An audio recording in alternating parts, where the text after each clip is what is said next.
예, 오늘 이 시간 우리에게 주신 하나님의 말씀은 사도행전입니다. 사도행전 제12장 13절에서부터 19절까지 말씀입니다. 신약성경 사도행전 제12장 13절에서 19절 말씀. 네, 찾으신 분들은 본인의 성경을 들고 자리에서 일어서 주시기 바랍니다. 우리 함께 주의 말씀을 받들어 읽도록 하겠습니다. 시작. 베드로가 대문을 두드리니 로데라는 어린 여종이 맞으러 나왔다. 그 여종은 베드로의 목소리를 알아듣고 너무 기뻐서 문을 열지도 않고 도로 달려들어가서 대문 앞에 베드로가 서 있다고 알렸다. 사람들이 여종에게 네가 미쳤구나 하고 말하자 여종은 참말이라고 우겼다. 그러자 그들은 베드로의 천사일 거야 하고 말하였다. 그동안 베드로가 줄곧 문을 두드리니 사람들이 문을 열어서 베드로를 보고 깜짝 놀랐다. 베드로는 손을 흔들어서 그들을 조용하게 하고 주님께서 자기를 감옥에서 인도하셔 내신 일을 이야기하였다. 그리고 그는 이 사실을 야고보와 다른 신도들에게 알리시오 하고 말하고는 거기에서 떠나 다른 곳으로 갔다. 날이 새니 군인들 사이에서는 베드로가 없어진 일로 작지 않은 소동이 일어났다. 헤롯은 샅샅이 찾아보았으나 베드로를 찾지 못하고 경비병들을 문추한 뒤에 명령을 내려서 그들을 사형에 처하였다. 그런 다음에 헤롯은 유대를 떠나 가이사랴로 내려가서 거기에서 한동안 지냈다. 아멘. 주의 말씀입니다. 네, 모두 자리에 앉아주시기 바랍니다. 이 시간 제가 설교를 위해서 잠시 기도하겠습니다. 좋으신 하나님, 오늘도 우리에게 귀한 날 허락하시고 예배의 자리를 불러주실 뿐만 아니라 또 주님의 그 거룩하신 말씀, 또 참되고 능력 있는 말씀 들을 수 있게 하시고 또 전할 수 있게 하시고 그 감동으로 우리를 하나로 묶어주심을 감사드립니다. 이 시간 우리가 다만 주의 말씀에만 우리의 초점이 모아지게 하시고 우리의 생각과 또 우리의 마음과 우리의 모든 태도와 자세가 하나님 마음에 합당하길 원합니다. 그래서 이 시간 하늘에서 내려오는 불같은 말씀이 우리 각자 한 사람 한 사람에게 임하여 주옵소서. 성령님의 놀라운 그 역사가 우리 가운데 함께 하셔서 주의 기쁨으로 이 시간 우리를 지켜 주시옵소서. 다만 하나님의 말씀만 전하고 다만 하나님의 말씀만 들을 수 있는 얼랍고 복된 시간 될 수 있도록 주님 역사하여 주시옵소서. 감사드리며 예수님의 이름으로 기도합니다. 아멘. 아멘. 할렐루야. 아멘. 예, 오늘은 고정관념을 넘어서라는 제목으로 여러분과 함께 말씀을 나누도록 하겠습니다. 지난 주일에 주된 내용은 중보기도의 능력과 저력에 관한 것이었습니다. 예수 믿지 않는 사람들도 기도를 합니다. 뭔가 소원을 빌지요. 기도하는 것이 그리스도인들에게는 그건 소원 비는 것 이상의 의미가 있는 것은 바로 중보기도에 힘이 있고 중보기도를 통해서 자신의 욕심이 아닌 하나님 나라와 또 하나님의 계획이 이루어지기 때문입니다. 그 바탕에는 간절한 자기의 일과 같이 남의 일을 똥등하게 여기며 간절한 마음과 뜨겁게 사랑하는 마음이 있었죠. 그렇기 때문에 아무리 믿음이 좋고 아무리 대단한 능력을 가졌어도 또 예수님을 직접 본 베드로와 같은 그런 힘을 가졌다고 하더라도 그런 의지를 가졌다 하더라도 중보기도가 아니면 그의 믿음을 지켜나가기 힘들다라는 거예요. 중보기도가 아니면 그의 삶을 지켜나가기 힘들다라는 것. 그것을 우리가 지난 시간에 함께 나누었습니다. 따라서 우리가 그리스도인 된 사람이라면 누구나 다 자신을 위한 기도뿐만 아니라 가족을 위해서, 친구를 위해서, 또 이웃들을 위해서, 더 나아가는 이 나라와 이 사회 공동체를 위해서까지도 간절한 마음으로, 뜨거운 사랑의 마음으로 기도할 수 있는 그런 능력의 사람이 되는 줄로 믿습니다. 그래서 정말 그런 중보기도로 나아가는 사람이야말로 하나님 나라에 합당하고 하나님의 영생에 합당하고 하나님의 역사하심에 동참하는 놀라운 특권을 누리게 되는 줄로 믿습니다. 단지 그렇게 살아야만 내가 그리스도인답다 라는 그런 부담이 아니라 내가 그렇게 기도해서 하나님의 역사에 동참할 수 있다고 하는 놀라운 특권과 권한을 그리고 권세를 우리에게 주신 줄로 믿습니다. 그런 중보 기도의 능력으로 각자에게 주신 공동체와 가정과 친구들과 모든 관계들을 온전히 잘 지켜나갈 수 있기를 주의 이름으로 소망합니다. 자, 베드로가 지난 주일 함께 나눈 것처럼 옥에 갇혔다가 천사가 그를 데리고 나왔습니다. 감옥에서. 그것은 바로 성도들의 중보기도로 인한 하나님의 계획이 이루어진 것이지요. 그래서 베드로가 그것을 깨닫고 이제 기도하는 사람들에게 찾아갔죠. 그래서 자기의 경험상 지난주에도 말씀드렸지만 120명이 함께 모여서 기도하고 성령을 받았던 그곳, 기도로서 함께 모였던 마가의 집으로 찾아갑니다. 그리고 그 문을 열심히 두들겼어요. 그랬더니 그 집안에서 있던 사람들 중에 가장 뭐라고 할까요? 그 신분으로 낮고 그리고 심부름을 하고 있던 그런 로데라고 하는 여종 아이가 나가서 문을 두드리는 사람이 누구인지를 귀 기울여 듣더니 베드로가 바로 문 앞에 와 있다는 것을 알고서 보통 문을 열어줘야 되잖아요. 근데 너무도 기쁘고 또 너무도 놀란 나머지 놀람과 기쁨이 함께 있었겠죠. 문을 열어야 된다는 생각조차 잊어버리고 자기가 거길 왜 갔는지 잊어버리고 저희 집에도 그런 가족이 있어요. 누구라고는 말 못하지만 그래서 제가 항상 구박하고 좀 혼냈는데 이 구절을 읽고 굉장히 큰 반성을 했습니다. 내가 잘못했구나. 그것은 사람의 인력으로 되는 것이 아니구나. 그래서 좀 웃자고 한 얘기인데 아무도 안 웃으셔가지고 당황스러운데요. 자, 어쨌든 이 로데라고 하는 아이가 그것도 잊어버리고 집으로 들어가서 베드로가 지금 문 앞에 서 있다고. 근데 사람들이 아무도 안 믿는 거예요. 그러면서 심지어는 좀 성경에 이런 말이 있다라는 게 좀 의아스럽긴 하지만 너 미쳤니? 이렇게 물었다는 거예요.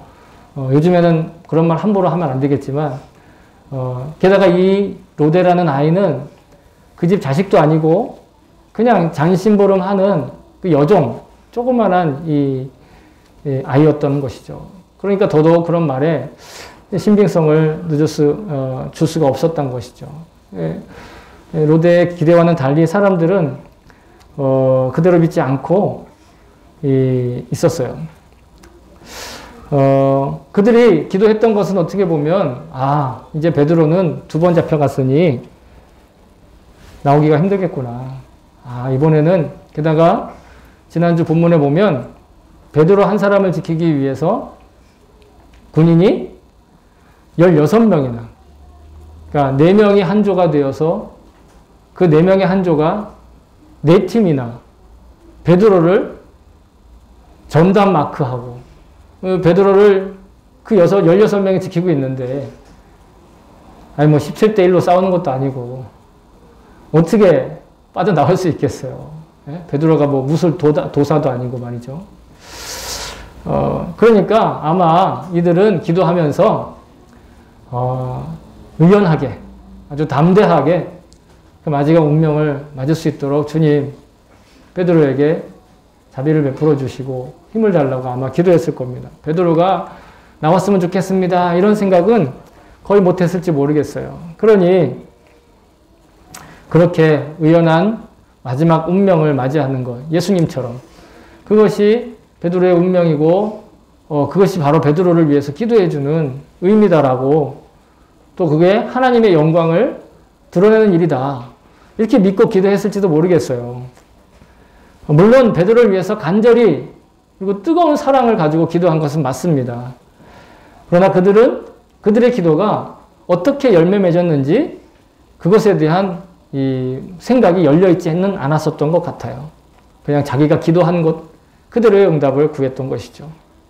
이쯤에서 우리가 한번 점검해 볼 것이 있습니다. 우리가 자신을 위해서 기도했든 중보 기도로 응원했든 어쨌든 하나님은 그 기도에 하나님의 뜻에 합당하게 반드시 응답하신다라는 거예요. 내가 원하는 대로, 내가 바라는 대로, 또 내가 예상한 대로 그 일들이 풀려나가지 않아도 하나님은 반드시 우리가 기도할 때 우리의 기도를 들으시고 또 그 기도에 응답도 하신다라는 겁니다. 듣기만 하고 한 귀로 듣고 한 귀로 흘리는 것이 아니라 반드시 응답하신다라는 거예요. 왜 이렇게 제가 확신을 가지고 말씀을 드릴 수 있느냐면 성경에 그것을 얘기하고 있어요. 시편 91편 15절에 보시면 이렇게 기록되어 있습니다. 그가 내게 간구하리니 내가 그에게 응답하리라. 그들이 환난당할 때에 내가 그와 함께하며 그를 건져내고 영화롭게 하리라. 이 하나님의 약속의 말씀입니다. 여기서 말하는 그는 하나님의 백성인 바로 우리들입니다. 우리가 하나님께 기도하면 하나님 그 기도를 들으실 뿐만 아니라 응답하신다라는 거예요. 더 구체적으로 스가랴 선지자의 입을 통하여서 다시 한번 우리에게 말씀하고 계시는데 이렇게 말씀하십니다. 나는 그들의 하나님 여호와라. 내가 그들에게 들으리라. 일본어 성경의 표현을 보세요. 카레라노 이노리니 고타에르 가라. 카레라노 이노리니 고타에르. 그냥 듣고 흘리는 것이 아니라 응답하신다라는 거예요. 반드시 반응하신다라는 겁니다. 성경은 하나님께서 우리의 기도를 반드시 들으시고 또 그에 응답하신다고 분명히 기록하고 있어요. 성경은 거짓을 말하지 않습니다. 우리가 무엇을 기도해도 어떤 것을 기도해도 하나님은 그 기도를 듣고 계신다라는 거예요.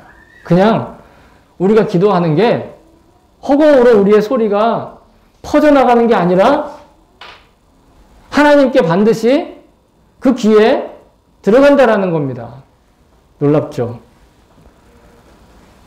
네, 경험이 없으니 놀랍지 않으실지도 모르겠지만 놀라운 일인 겁니다. 하나님이 우리의 기도를 듣지 못하시는 일이 전혀, 그것은 절대로 없어요. 우상이라면 모를까? 그냥 우상의 상이라면 모를까? 하나님은 살아계셔서 우리 기도를 들으시고 지금도 응답하고 계신다라는 거예요. 우리가 느끼지 못해도. 그러나 우리가 바른 것을 기도하지 못할 때가 있죠.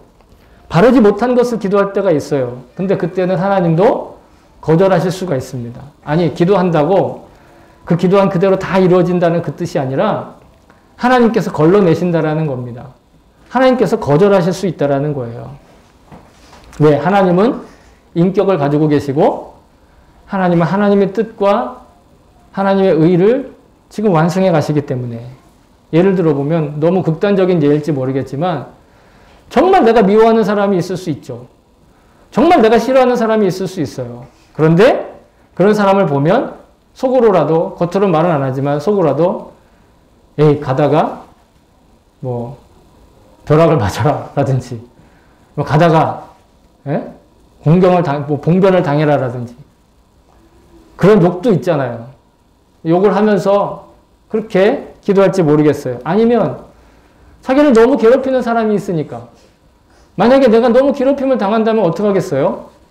그 사람 뭔 일이 좀 났으면 좋겠다. 그 사람에게 사고가 났으면 좋겠다. 이러면서 하소연하듯이 푸념하듯이 하나님께 기도할 수 있겠지요. 무슨 기도든 못하겠습니까? 그런데 그런 기도가 들어질 수 없다라는 거예요. 왜냐하면 내가 미워하는 그 사람조차도, 나를 미워서 괴롭히는 그 사람조차도 실은 하나님의 형상으로 창조된 하나님의 사람이기 때문에.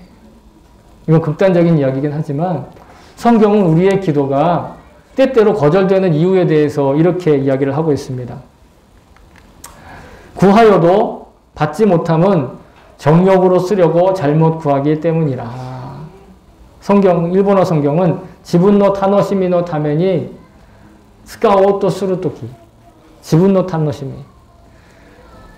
다시 말해서 자기중심적인 기도, 하나님의 뜻과 상관없는 기도. 물론 자기를 위한 기도인데 하나님의 뜻과 합치되어 있는 기도도 있지만 그냥 자기만 좋고 자기중심적으로 생각하는데 하나님의 뜻과 하나님의 나라와는 전혀 상관없는 그런 기도를 우리가 드릴 때가 있다라는 거예요. 그러나 그때는 아쉽게도 하나님께서 거절하신다는 거죠. 자기의 즐거움을 위해서, 자기의 유익함을 위해서만 기도하면 하나님이 그것을 거절하실 수도 있다. 하나님께서 보시기에 잘못된 것이라고 하면 하나님은 그것을 들어주실 수가 없고 거절하신다는 겁니다. 그런데 여러분, 여기서 우리가 한 가지 배워야 될 건 거절도 하나님의 응답의 하나라는 거예요.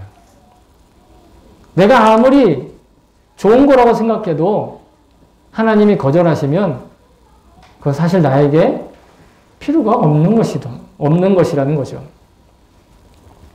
물론 잘못된 것도 아니고 하나님의 뜻대로 구했는데도 당장 내 눈앞에 그 결과가 나타나지 않는 그런 경우도 있어요. 그죠? 예를 들어서 제가 어머니의 구원을 위해서 얼마나 많이 기도했게요. 근데 그 기도할 시점에는 아무런 일도 일어나지 않았어요.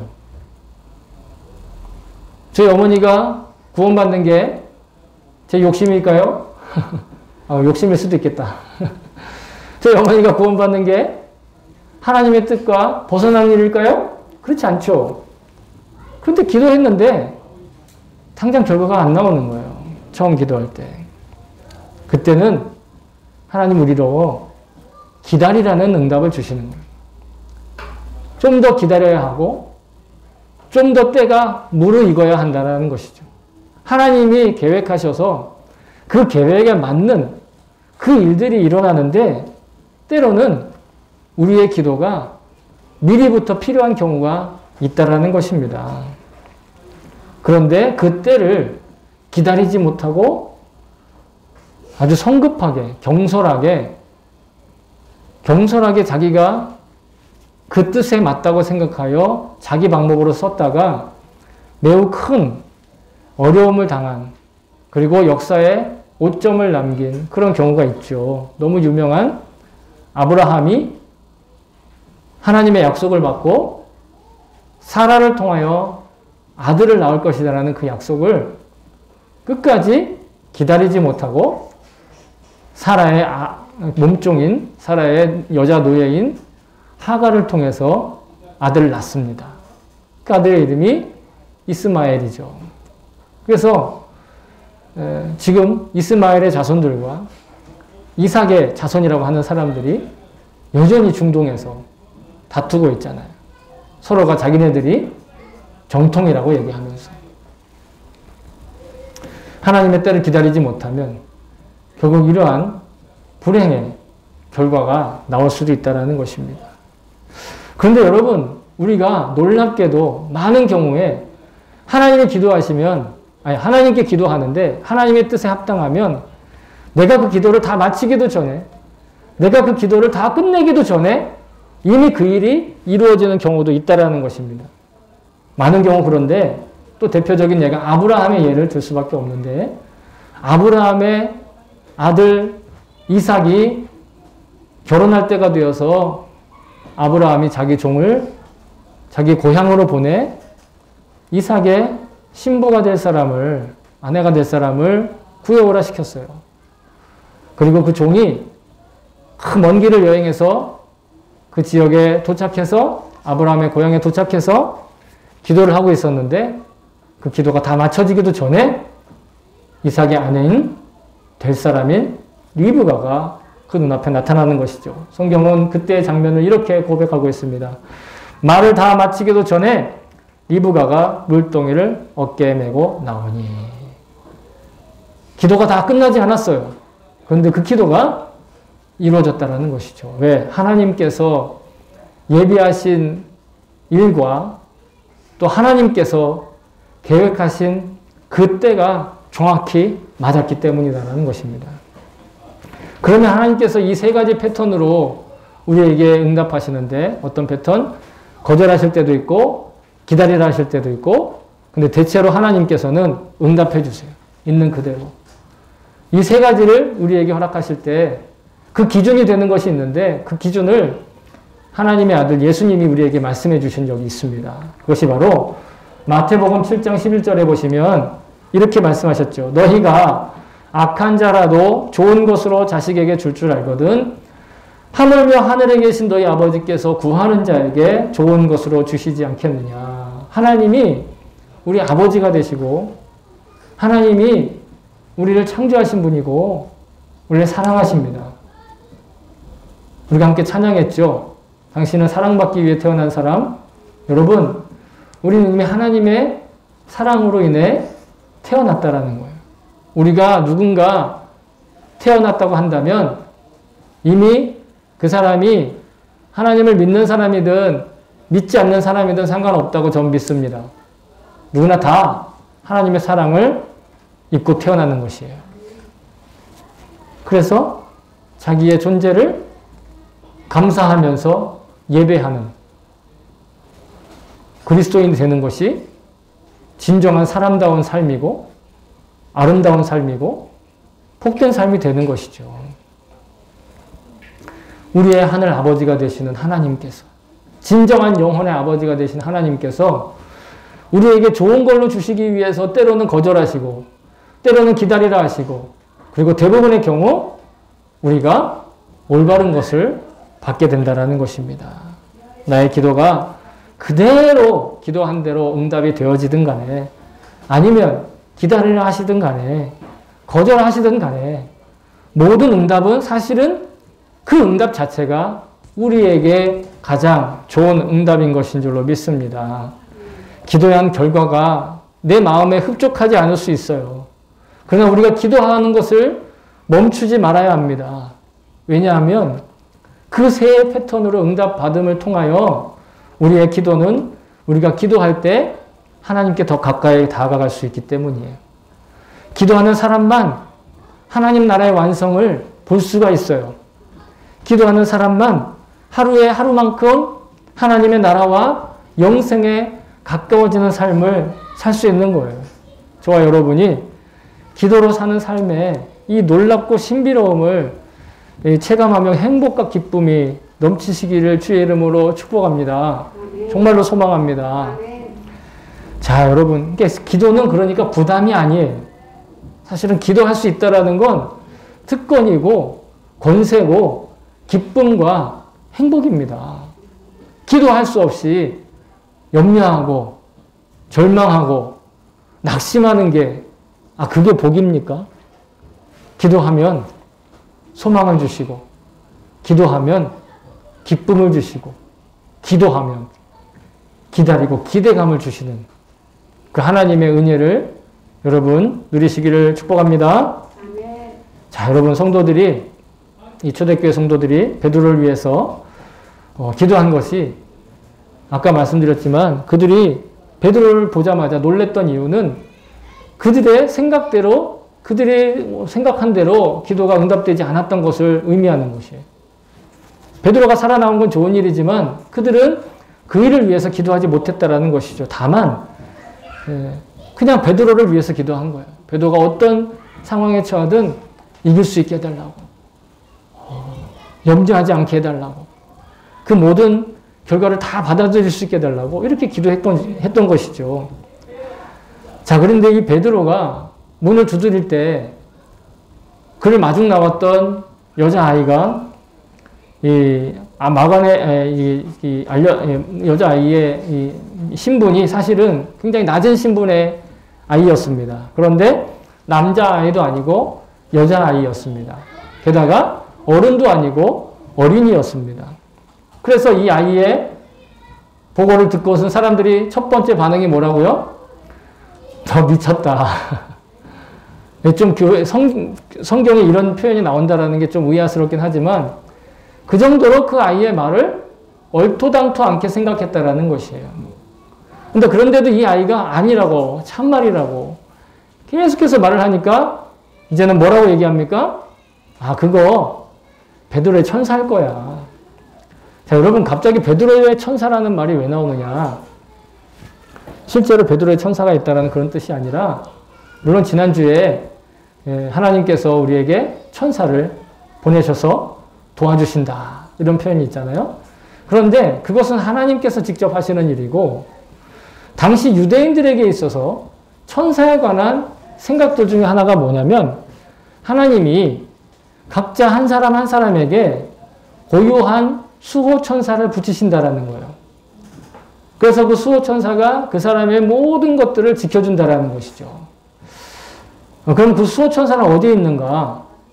눈 안 보이잖아요. 그죠? 어디 있을까요? 이건 제 이야기가 아니라 유대인들이 그렇게 생각한다는 거예요. 네, 오해하지 말고 들으시고. 자, 자기의 손을 한번 여기 최대한 위로 뻗어보세요. 저의 손을 최대한 머리 위로 뻗어보세요. 그 뻗은 머리 위에 천사가 있답니다.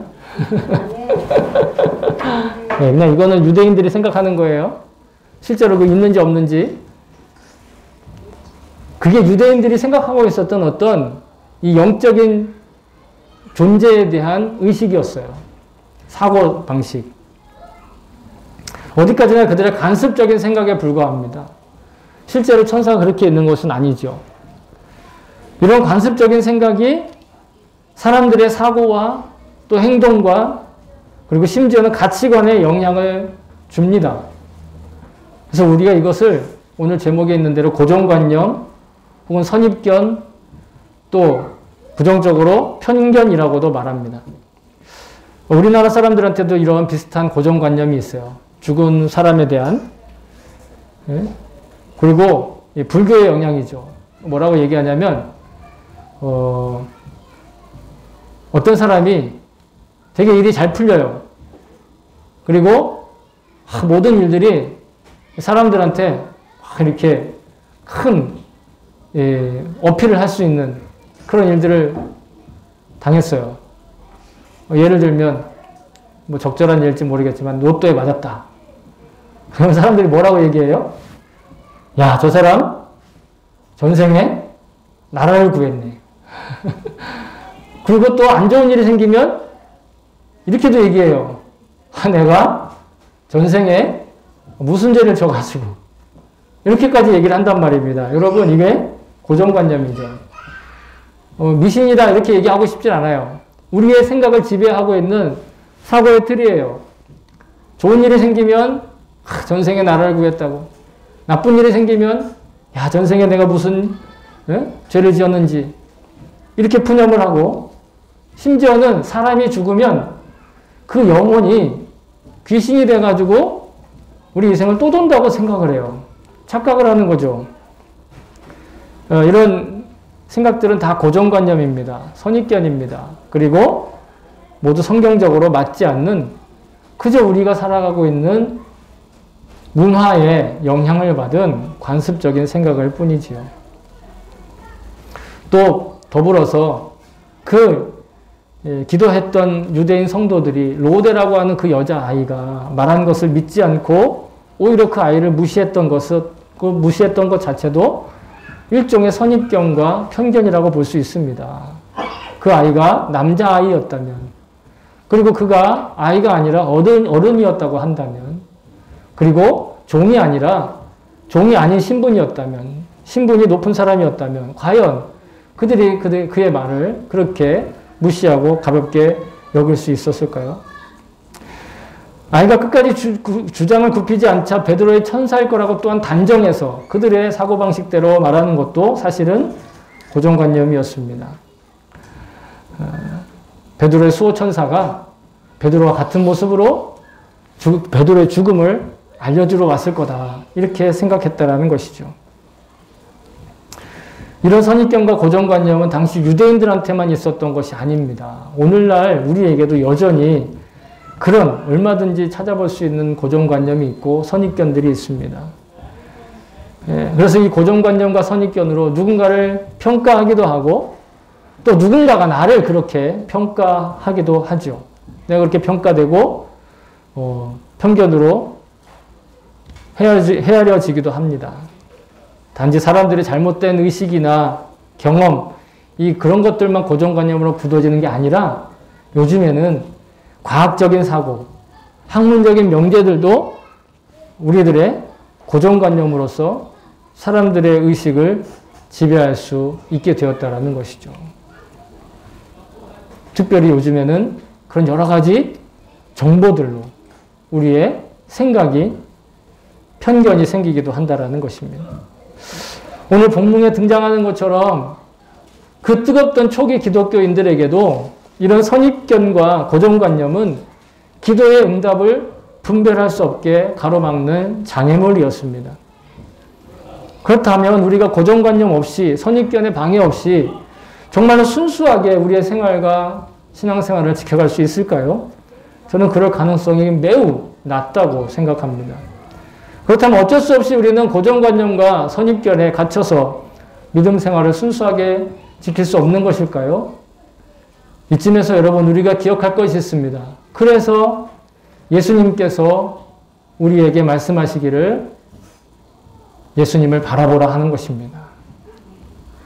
우리의 고정관념과 가치관이 우리가 기도하는 것조차도, 그 기도의 응답조차도 제대로 바라볼 수 없는 그런 장애물이 되고 있을 때, 그때 우리가 그 장애물을 디딤돌 삼을 수 있는 유일한 방법이 바로 예수님을 바라보는 것이에요.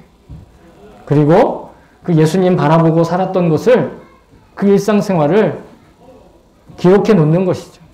뭐 일일이 구절구절 다 남길 수는 없겠지만 내가 예수님 바라보면서 나의 어떤 선입견을, 나의 어떤 편견을 뛰어넘었는가, 극복했는가, 그런 것들을 간단하게 메모해 놓았다가 하루를 정리할 때 그런 것들을 기록에 남겨놓을 수 있다면 이게 바로 예수 동행 일기가 되는 것이고 또 영성 일기가 되는 것이지요.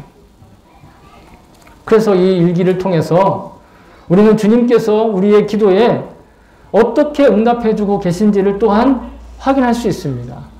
뿐만 아니라 이 기도의 열매들이 뚜렷하고 뚜렷하게 남아있는 것들이 모여서 우리에게 증언할 일들이 생기고 간증할 거리들이 남는다라는 것이지요. 하나님이 나를 어떻게 인도하셨는지, 하나님 나를 어떻게 지켜주셨는지, 그 기도에 어떻게 응답하셨는지 기록에 남기면 그것이 곧 간증입니다.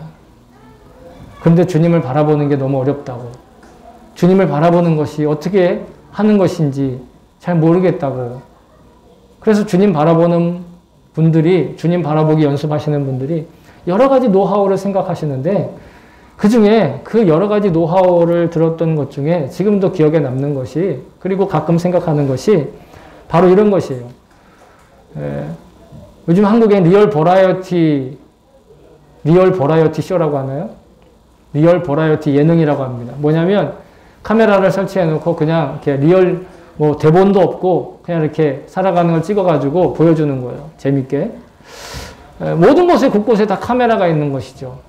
그러니까 그가 말하는 것과 행동하는 것, 그 모든 것들이 오픈되는 것이에요. 이와 같이 가는 곳곳마다 하나님께서 우리를 지켜보시는 카메라를 설치해 놓으신 거예요. 우리 뭐 잘하나 못하나, 죄짓나 안 짓나 감시하려고 해 놓으시는 것이 아니라 우리가 혼자 있더라도 혼자 있을 때 어떤 위험과 또 위협과 또 어려움에 처했을 때 갑자기 어디선가 나타나서 우리를 돕는 사람들을 보내주시고 천사들을 보내주시고 하나님의 뜻대로 우리를 지켜주시기 위해서 그래서 우리를 지켜보시기 위한 그런 카메라들을 설치해 놨다라는 것이에요. 다시 말해 우리의 일상이 하나님께 늘 오픈되어 있다라는 것을 기억하는 것이죠. 그리고 어떤 결정을 할 때 뭔가를 선택할 때 과연 주님께서 어떻게 생각하실까 질문해 보는 거예요. 왜? 예수님 우리 안에 살아계시니까. 여러분 누군가 쇼핑을 하러 가면 꼭 물어보잖아요. 옆에 있는 사람한테. 이게 좋아? 어떤 게 좋아? 이게 좋아? 어떤 색깔이 더 잘 어울려? 당신은 어떤 게 더 좋은 것 같아? 굉장히 어려운 질문이죠. 당신은 어떤 게 더 좋은 것 같아?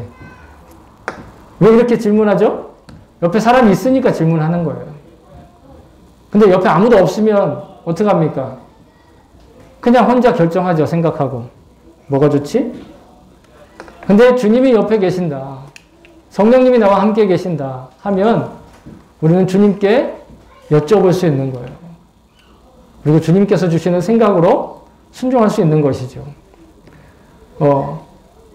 부활하신 예수님과 함께 살아가는 그리스도인으로서는 너무도 자연스러운 반응이다 생각됩니다. 마태복음 28장 20절에 예수님이 부활하시기 직전에 제자들에게 이렇게 약속하셨습니다. 볼지어다 내가 세상 끝날까지 너희와 항상 함께 있으리라. 세상이 끝나도 그 날까지 지금도 그리고 앞으로도 계속해서 주님이 우리와 함께 계신다라는 거예요. 사도 바울은 또한 이렇게도 표현했습니다. 여러분이 지금 예배에 나와 있는데 이곳을 성전이라 부릅니다. 왜요? 우리 안에 성령님이 살아계시기 때문에. 너희는 너희가 하나님의 성전인 것과 하나님의 성령이 너희 안에 계시는 것을 알지 못하느냐. 여러분 우리가 예배에 나올 수 있다는 건 우리 안에 성령님이 살아계시기 때문에 예배에 나올 수 있는 겁니다.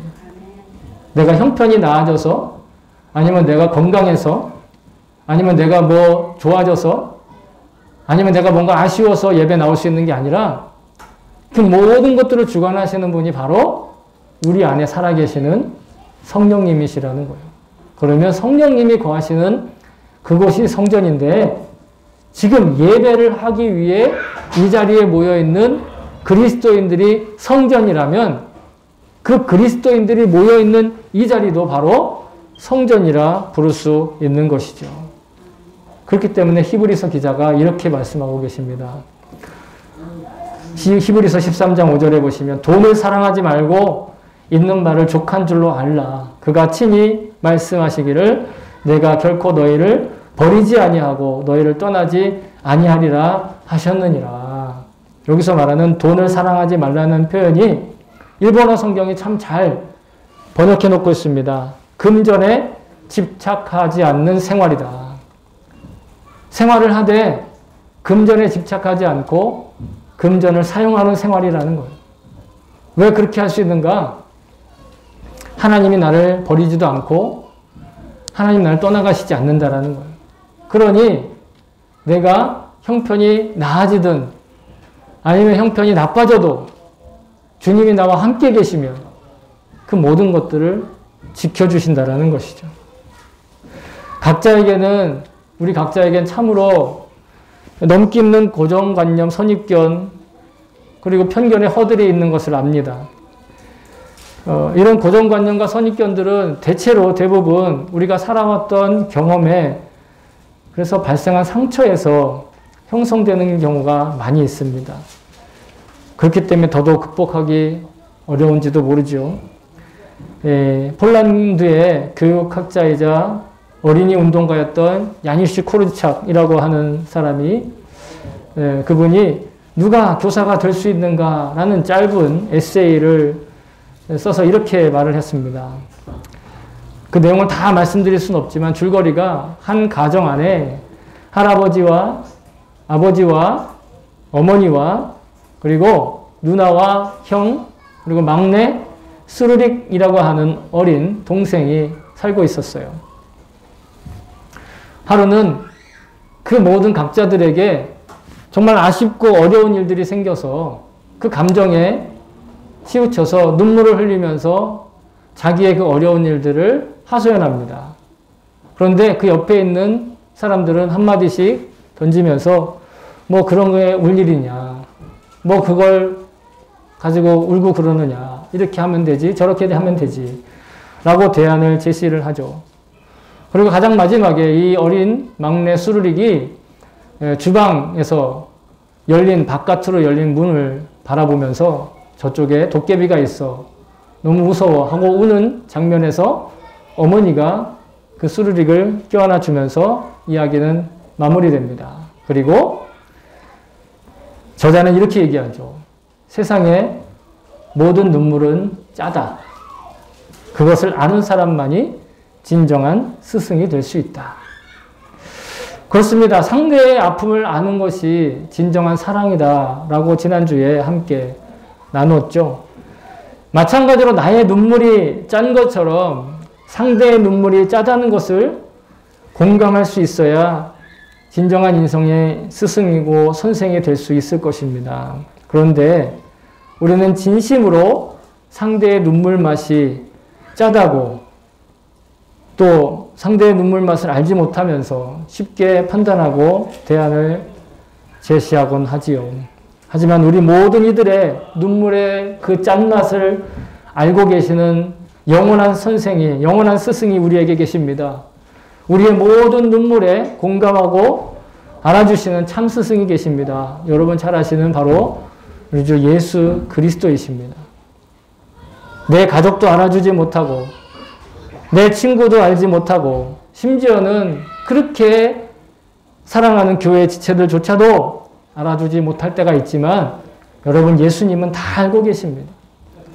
그러므로 우리가 예수님 바라보고 살 때에만 우리의 가족과 친구와 이웃과 지체들의 눈물이 짜다는 것을 비로소 공감하고 느낄 수 있게 되는 것이죠. 지체들의 눈물이 짜다는 것을 느끼게 될 때 우리의 고정관념과 선입견이 장애물이 아닌 디딤돌이 되는 순간인 줄로 믿습니다. 우리 주님께서 눈을 열어주시면 고정관념과 선입견과 편견이 생기더라도 그것을 뛰어넘을 수 있는 힘을 또한 얻을 수 있는 줄로 믿습니다. 사랑하는 성도 여러분, 기도는 언제나 응답받습니다. 우리의 기도는 주님 앞에 향기로 올라가기 때문입니다. 우리의 기도가 어떻게 응답되었는지 알고 어떻게 어떤 기도가 거절되었는지 알며 그리고 기도하며 기다리는 과정을 통해서 우리는 하루에 하루만큼씩 주님의 나라, 영생의 나라에 가까이 가는 줄로 믿습니다. 비록 우리에게 어쩔 수 없는 선입견, 고정관념, 그리고 편견에 걸림돌에 놓여 있더라도 여러분 우선 주님을 바라볼 수 있습니다. 그럼 우리를 눈동자처럼 지켜보고 계시던 그 주님께서 내 앞에 있는 그 편견의 걸림돌을 디딤돌로 바꿔주시는 은혜를 부어주시는 것을 믿습니다. 대면하여 만나는 것이 어려워진 시대에 여러 가지 온라인으로 보다 많은 활동을 하게 된 현실에 있습니다. 이런 환경 때문에 사람들에게 또다시 새로운 고정관념과 선입견들이 생기게 돼서 주님과의 관계 또 우리의 모든 관계, 인간관계를 방해할 수도 있습니다. 여러분 이럴 때일수록 주님의 시선과 말씀에 더욱 주목하는 것이 바로 우리의 존재의 본질을 지키는 일인 것을 믿습니다. 이 모든 상황 속에서 주님의 시선을 의식하며 본질적인 가치에 주목해 나아갈 수 있는 저와 여러분 될 수 있기를 주의 이름으로 축복합니다. 아멘.